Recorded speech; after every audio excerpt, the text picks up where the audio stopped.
Welcome to the Wellness Hustle podcast. I'm Kirsty Taylor, your host, a writer, a storyteller, and a wanderer of life. I struggled so much in the past, and it wasn't until I started to focus on myself that I saw true change and really started living my life. This podcast is aimed to help you realize that this whole work hard, play hard mantra bullshit has not been cutting it. We need to focus on what truly matters. Think of this podcast as a tool for finally hustling for yourself. So let's shift our focus from the external to the internal, because in the end, you deserve it.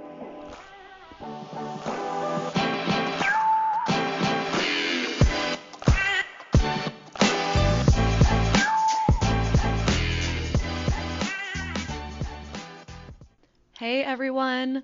It is the first episode of the Wellness Hustle, and I am so excited to get this out to you guys. I have an awesome first guest. It's going to be so great. This is the post week of the crazy rain that we've been having in LA, and I feel like there's kind of just this renewal of energy, which is super nice, and it's set for a good tone for the interview between Dr. Lisa and I. Also, I just had my 27th birthday, my 27th year around the sun, and I don't know, I'm pretty excited. For whatever reason, I feel like 27 is going to be the year for me. It's going to be a very happy, productive year. Yeah, I guess that's it. I don't know. I'm just really excited. 27. Maybe it's because 7's a lucky number in different cultures, but yeah, I just feel this overwhelming energy that 27 is going to be it. And I'm so excited to bring that into the Wellness Hustle and into all the episodes. So for this first episode, I have Dr. Lisa Upshaw. She's an acupuncturist. She does also in functional medicine work, but she has the intention not just to help people alleviate their symptoms, but also show them how to be their own healer. And so this is by learning how to pay attention to the body's signals and approaching wellness from a mind, body, spirit perspective. She is a badass, vibrant, awesome human being. Talking with her was so cool. She had such cool perspective on different things, and I'm so excited for you guys to hear the interview. She's going to be talking about different aspects to acupuncture, down to the chi inside of our body and chakras, and just giving some really great sage advice on life and the journey she's been through. Let's get this going. The first episode of the Wellness Hustle. I hope you guys enjoy it. Thank you so much for taking the time to talk to me. And I'm so glad that it's like, we're not together in person right now, but I'm so glad it's like sunny. I feel like it sets the mood for like a good podcast and a good talk. Like, yes. I feel like Los Angeles kind of needed this. First off, Los Angeles sometimes needs a reminder that not everything is perfect. Like, yes, we need that like rain to clear out the energy, and then the sun comes again, and we all appreciate the amazing weather we normally have. Absolutely. Yeah. I agree. And whatever is brown turns green. So it's nice to actually have a little green. Oh, yeah. I went to Ojai this past weekend, and have you heard of, you're from here. So I went to Ojai, and I've been going to Ojai for like 5 years. I have never seen it so green. From all the rain, it was insane. I was like, it's nice because the desert plant life is cool. But like when you see green in California, like Southern California, I love it. So beautiful. Yeah, it rounds it out. Yeah, exactly. So how about you just give us a little bit of an intro of what you do and kind of how you got into the whole traditional Chinese medicine field? Sure, absolutely. Yeah.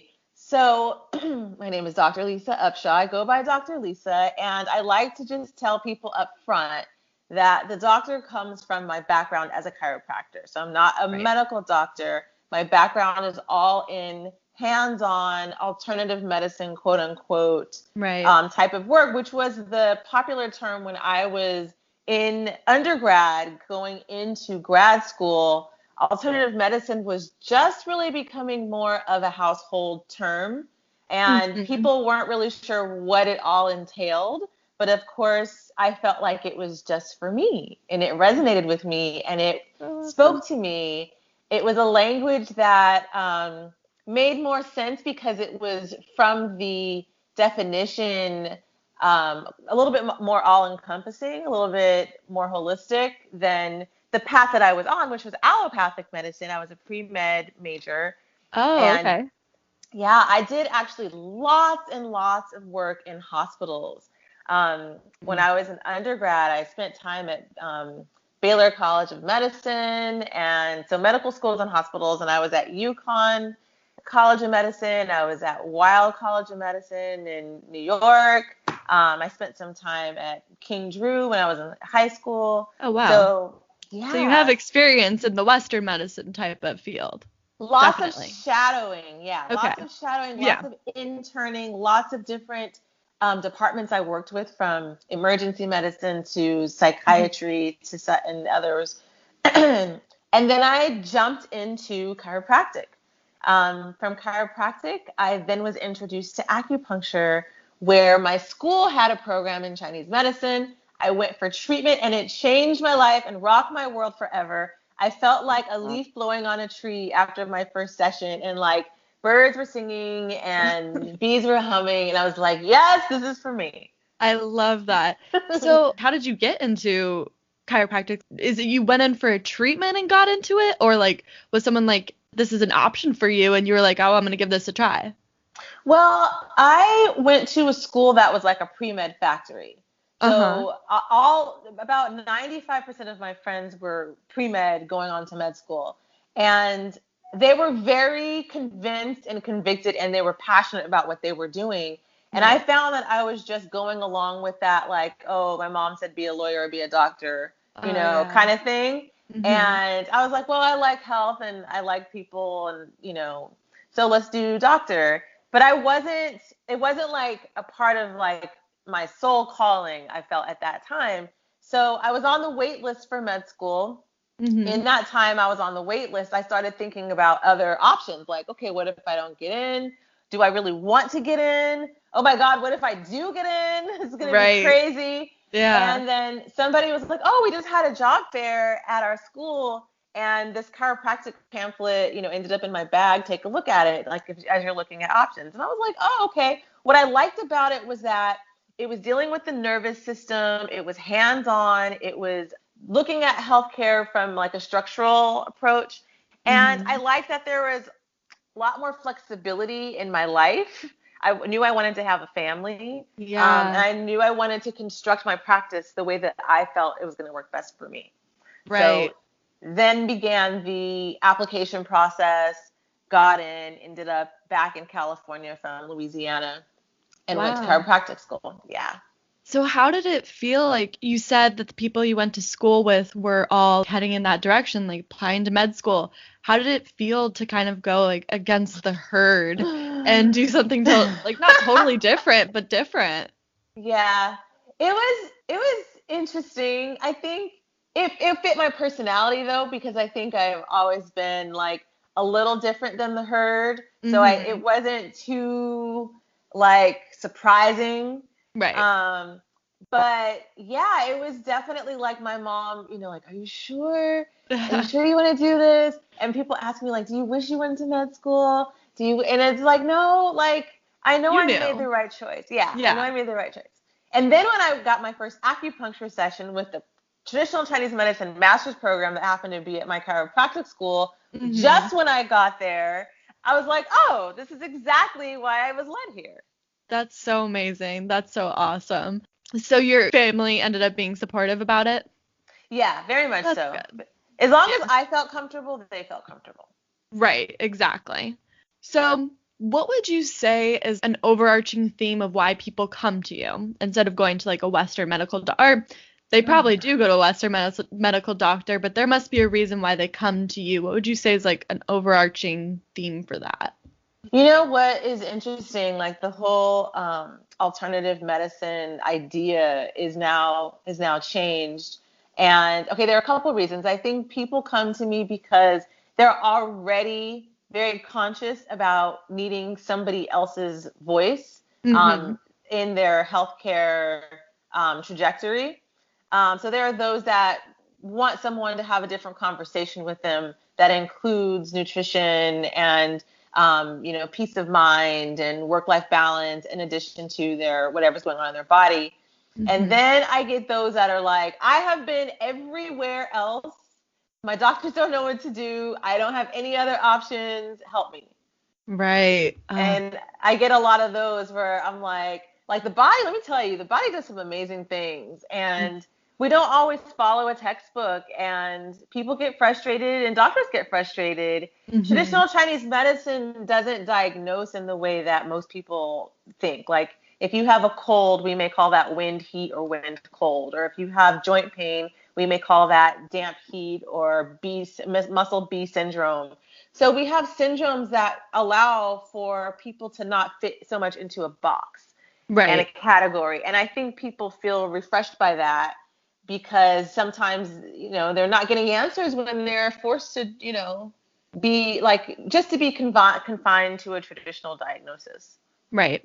Do you think it's coming that there will be a time when people go to people like you first rather than like traditional doctors?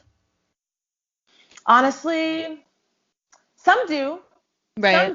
Some do.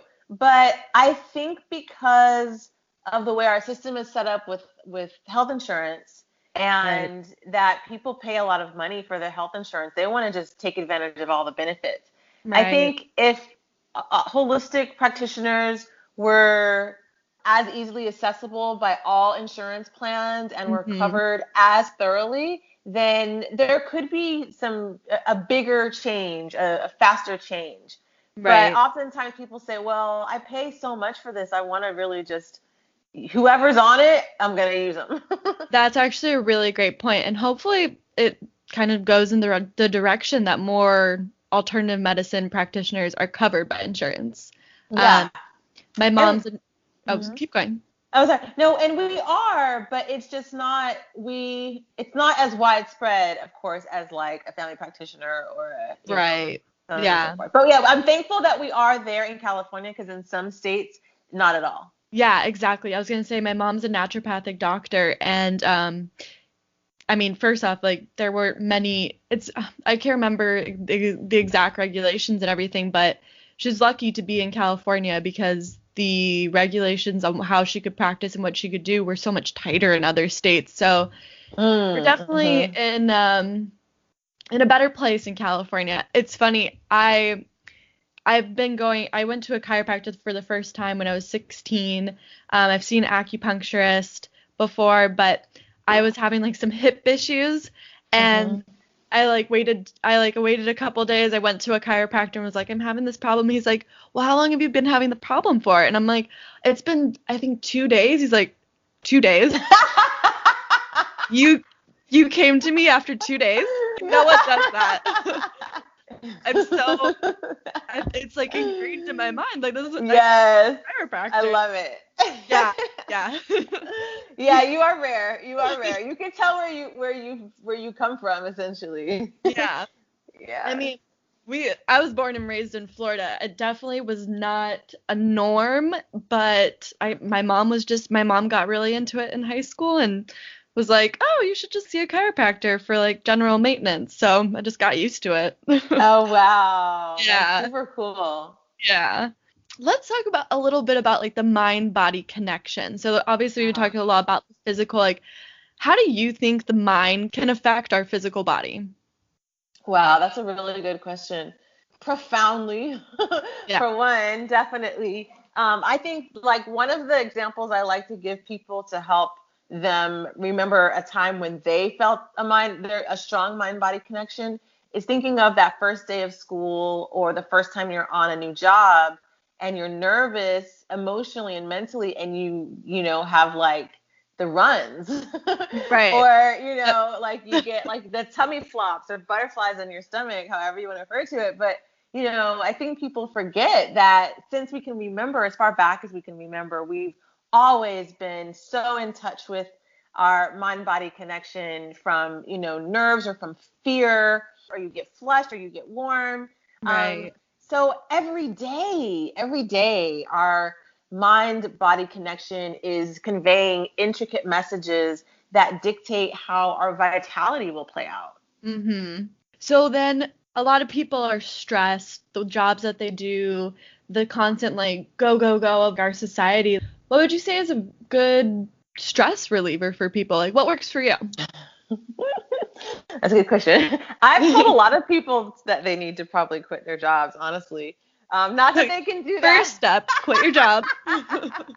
I know, and it's impractical, but I see the toll that it takes on them, and I do get really Yeah. concerned for people, especially in LA, having like hour and a half, hour-long commutes. Right. And, after being at a stressful job, sitting all day or having to travel all the time and, just kind of like just enduring because they have to. But and I think everybody has to find what works best for them for a stress Mm-hmm. reliever. For me, I am an introvert naturally. So when I'm Oh, overwhelmed, I have to like go inside. Like I have to go inside my house and like I can't like talk to people. I don't want to be out. And right. I have to just unplug and decompress. But also, I love being by the ocean. So I will go rollerblading or bike riding. Oh. I'll do yoga or I'll work out. Those are what I need to get the energy out of my body. And I frequently tell people if you have resentment or anger or frustration or some sort of pent up emotion, you've got to move it out of your body. But then Mhm. if I need pleasure and I want to laugh, then I just hang out with my daughter. Right. That's one thing. She's Oh. 7 because she's so much fun and she's funny. I also really enjoy a good restaurant with great quality food that's tasty and delicious. Ooh, So there you I will go. do that. Yeah. That's And then if good. I can, I'll also travel. You mentioned the emotions that you like need to move through. I feel like a lot of people just kind of like bottle that up and don't really work through it. So are you a big proponent of therapy for people? Oh my gosh, yes, yes, yes, Yeah. absolutely yes. As we were talking about my path years ago, I originally wanted to be a psychiatrist, and Oh, okay. that was like my first sort of like career. Like, what do you want to do when you grow up? I want to be a psychiatrist. That was what I said. I think probably when I was like 16, 17.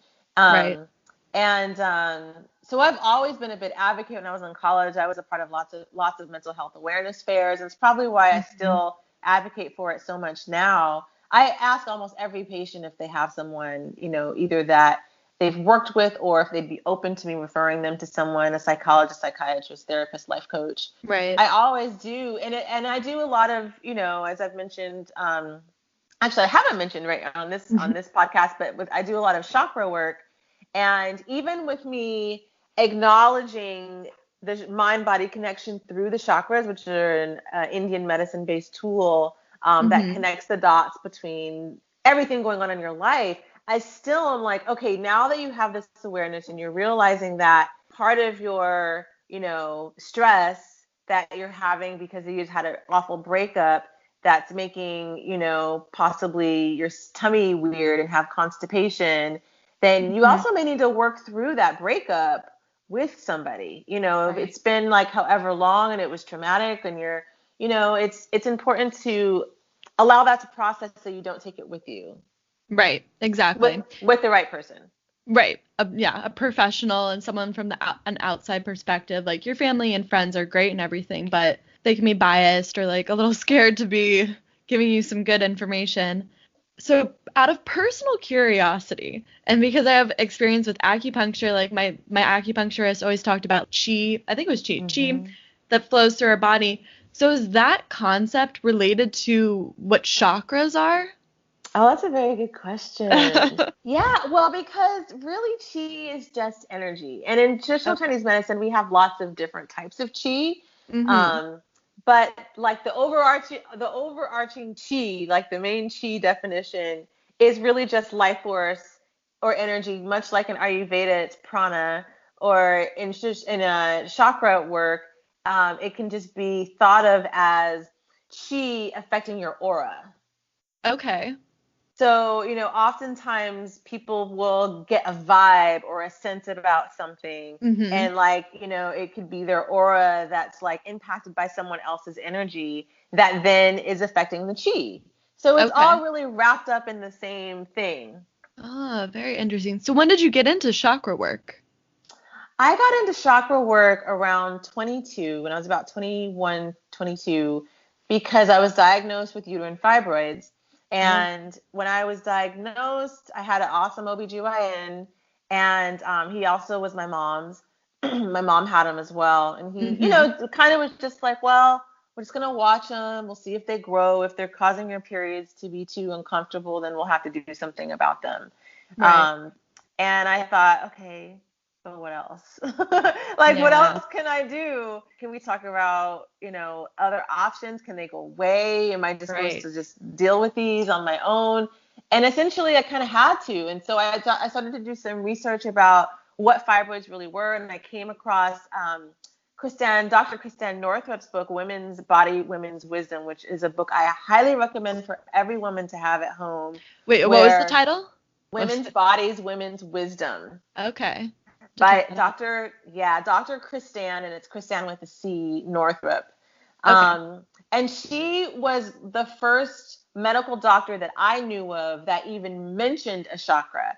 And Mm-hmm. my mom had the book at home. And so I was going through the book and I was like, okay, fibroids, endometriosis, polycystic ovarian syndrome. Like she's a gynecologist, so it lists, all the women's health, gut, reproductive issues. And then she talked about chakras and mind body. And I was like, oh, what is this? Well, Yeah. what can I do about this? And then that was like down the rabbit hole I went. And then I just started doing tons of research on my own. Um, there wasn't actually as much available online at the time. Like bookstores were really big still. So I would Mm-hmm. go to the bookstore and hang out in the self-help section. And Right. Judith Orloff is a person who's written a lot of books on chakras. She was probably one of my first ones I had, first authors on chakras. And then I decided to collect and collect and collect. And I started to see how I could benefit from doing some inner work, Mm-hmm. and some diet change. And that is what just catapulted me into it. Right. Okay. What kind of diet change ended up helping you with that? For one, really getting my blood sugar regulated helped a Mm-hmm. lot.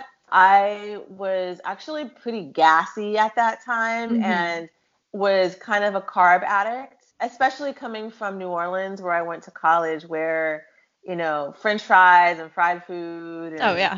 The waffles and, beignets. beignets. I mean, and even alcohol, a lot of Oh, sugar all the I bet. time. Yeah. And I was a college student. So, There um, you go. so I had to get off of that, off of just sugar in the form of simple carbohydrates and get down to complex carbohydrates or just none, just more vegetable starchy carbohydrates. And then what also helped was making sure I was eating organic meats if I Mm-hmm. were going to eat Okay. meats. At that time, I was 20 something. I didn't think about it. I was early 20s out of college. And again, it wasn't big then. Like there wasn't a Mm-hmm. movement like there is now. And then also just getting into like different Chinese herbs and other herbs. Because at that time, I was also going into being a patient as an acupuncture patient. So, Right. Okay. yeah. Yeah, I remember my acupuncturist. We'd talk about what was going on, and then she'd go in the back. She was such a sweet Korean lady. She'd go in the back, do all this stuff, and come out with these individually like powdered herbs for me to take. Yes. I never knew it was inside, but Yeah. I took them. But that's interesting about your nutrition. I definitely am like a proponent of bio individuality. Yeah. People need to figure out what works for them for their specific Yes. reasons. It's always interesting to hear how nutrition is such an important part to healing our bodies. Oh, So it's always yeah. interesting to hear how it worked for other people and stuff. So that's awesome you were able to make a change with that. Very cool. Oh, yeah. Thank you. Yeah. So you grew up in Los Angeles or the LA area, right? Mm-hmm. What has it been like watching how long have you been doing your practice for? So I've been in practice about 13 years. Okay. Have you seen it change in Los Angeles? Chinese medicine, alternative medicine field here in LA? Yeah, it's changed for a few reasons though. I'm from a little small suburb called Cerritos, and I started practicing in Long Beach originally, and then Oh, okay. after Long Beach came to LA. So there are definitely differences between Long Beach and LA when it comes to living, but Mm, also saturation, I should say. okay. Yeah, so in Long Beach, definitely really cool, little city, um, plenty of acupuncturists, chiropractors, and such. I think in LA, though, you find more, you find much more saturation, but you also find a lot of variety. So you'll find Mm-hmm. people who are acupuncturists and also practice Reiki, or chiropractic and Reiki, or massage and Mayan abdominal massage, or you find lots of different kind of combinations of modalities, which I think is fantastic Mm-hmm. because it's showing that really it's all one field and there's so much crossover because it's really the same language. So it's very easy to refer people now to whatever kind of holistic practitioner they may need. You don't have to look too far. You don't have to search too hard. People are very open-minded. I think the Right. conversation is easy to have with people about trying something new and different. Not to say that it's not in Long Beach. I think it's just more over time. Mm-hmm. Since I started in Long Beach and now I'm in LA and it's 13 years later, between the internet and Instagram and Facebook that exists now that didn't when I was first practicing, as far as Instagram and social media, you just have so much more access to information. Mm-hmm. So people are interested in seeking it out, I think, much more. Right. Do you have any good tips for someone finding an alternative medicine practitioner or acupuncturist, chiropractor? Yeah, I think it's important to, like you said, like the term bioindividuality. I think what works for some may not work for someone else, even when it comes to a practitioner or person. Mm-hmm. That so I think it's important to really like, because I'm sure they have a website at this point. Look at their Right. website, kind of see what kind of vibe you get. Give them a call, talk to them on the phone. Usually we offer, not all of us, but some of us, like a 10-minute consultation on the phone just to kind of get the pulse of what the person's looking for. And then give it a shot with a person. If it doesn't feel like they're right for you, then move on to the next. Recommendations are good, but Mm-hmm. everybody has something different, that they want and need and that they're looking for. So I would say just keep looking until you find it. And then I have patients that I've been with since the beginning that I've seen grandchildren born and babies born, and they've seen me Aw. go through my life changes. And you kind of have that person in your life, for a very significant amount of time. So it's important. It's Right. like dating almost. That's a good point. Yeah, because you're gonna be seeing them for a long time. You might, yeah. Yeah. I mean, it's the same thing if you like saw a therapist or something, like someone that you vibe with, someone that like Yes. you feel a connection with. It's super important. I know when I was younger, like I was just felt like, oh, I found this person, like this is it. Actually, we have a little bit more control. We can, I hate this term, but like shop around for Yeah. like a right practitioner. Yeah, and that's super important. Mhm. Mhm. What kind of advice would you give to your younger self or someone that was in your position, say like before you decided to get into like med school? Mhm. What kind of advice would you give to that person? Like if I were talking to my younger self, Mm-hmm. and was just in that kind of like at that fork in the road, Mm-hmm. I would say really find the truth of your soul. And I know that can sound a little vague, but I think at least for me in like my early 20s, mid 20s, there's still a lot of parental influence and a lot of sort of expectation for Right. what your life is supposed to be.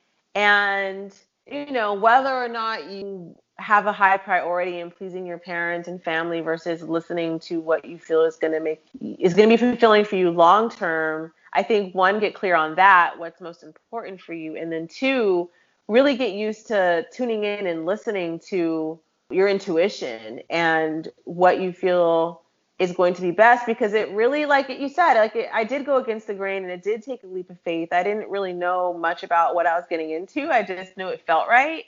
Right. But that was enough for me. I was okay with, that's kind of my personality though. Like if it feels right, then I feel like I'll go with it. Mm-hmm. But I would say, continuing to just listen to your truth and honor your truth, and then go hard.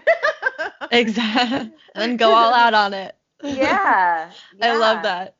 Do you have any good advice for tapping into your intuition? Because I feel like that's such a big thing right now, and it's yeah. something I still work on. Man, there's been so many times where I knew what I needed to do, and I was like, nope, I'm gonna do something else. Do you Yeah. have any like good tips? What worked for you? Well, it's interesting to that. I have an online course that I do that Okay. is called the Wellness Formula. And in that, I have exercises that go through kind of like tapping into your inner wisdom. And one of them is where Mm-hmm. I have people, because the solar plexus chakra or the third chakra deals a lot with your personal power and being courageous, being brave, and self-esteem. And so I have an exercise where you, for a while, just practice in the decisions that you make every day. And so you write down the choices that you need to make, whether it's change my work hours, ask for a raise, Mm-hmm. call the guy, tell my mom how I've been feeling, Right. look for a new apartment, like decisions that you need to make every day. And then I like to say to split a column where on one side you're going to put like what your initial sort of like, what's the word I'm looking for?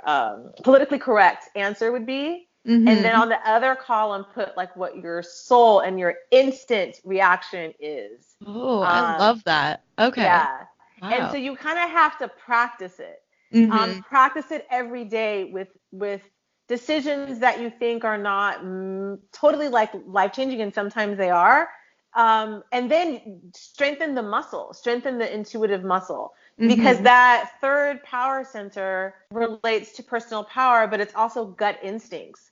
And a lot of times when we're not fully in power in ourselves, we don't know how to turn on our gut instincts, or we don't trust our Right. gut instincts anymore. Mm-hmm. And so it just takes practice. And as you get better with it, then you start to trust it more. Okay, that makes sense. Yeah. All right. Actually, real quick, where is your solar plexus? So, Sorry. oh, that's a good question. Okay. Solar plexus, that is a bit, because it's like, what is that? You said Your that, I was like, solar, wait, what? I'm sorry, No, I it's get used to okay. this language. So the solar plexus is between the belly button and the bottom of the rib cage.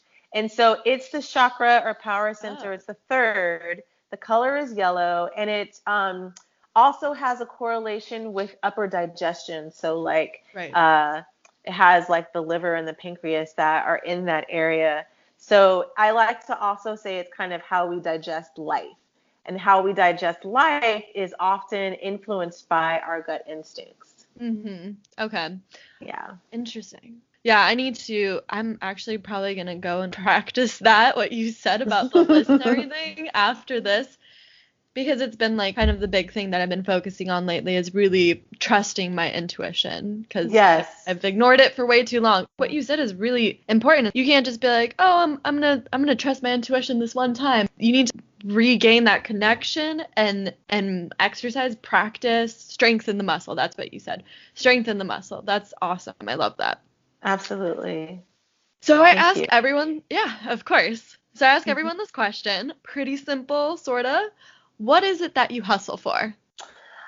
That's a very good question. Um, when I think about hustle, I think about something that I'm kind of like relentless in.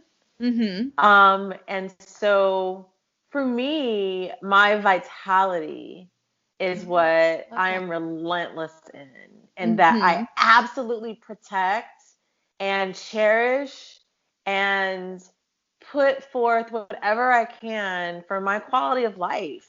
Right. It's not up for compromise. And so I hustle for my vitality. Yeah, that's amazing. And that's kind of what like this whole podcast is about. It's like if we don't focus on ourselves, what's I don't know, like what are we focusing on? Right. Why? Yeah. I love Right. that. Very cool. Absolutely. Thank you. Well, thank you so much for coming on here. Can you give everyone some info on how they can find you and all of that? Absolutely. Yeah. So you can find me on my website at drlisaupshaw.com, and that's DrLisaUpshaw.com. Mm-hmm. And you can find me on Instagram, the same handle, just Dr. Lisa Upshaw.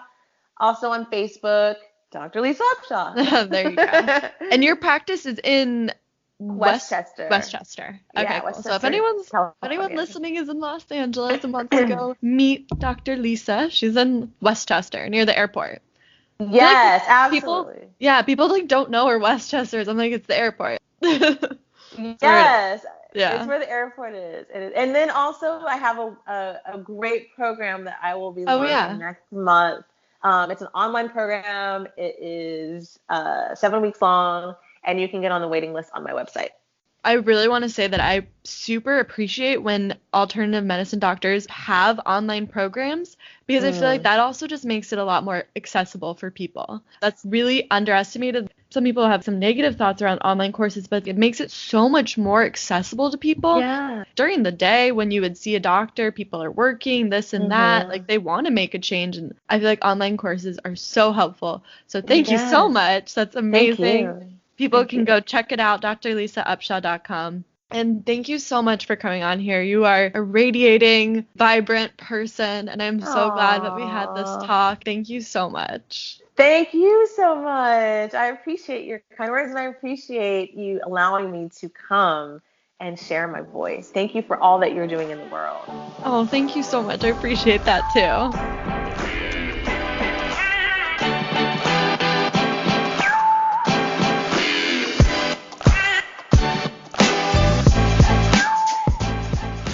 Thank you so much for listening to The Wellness Hustle. If you guys want to, you can keep up with me on Instagram. My handle is @wanderwithkirstie, KIRSTIE. And if you really fucking love me, you can go and rate me on iTunes. That helps bump me up in the iTunes algorithm thing. Yeah. So until next week, guys, keep loving yourselves, keep hustling for yourselves, because you really do deserve it. All right. Bye, guys.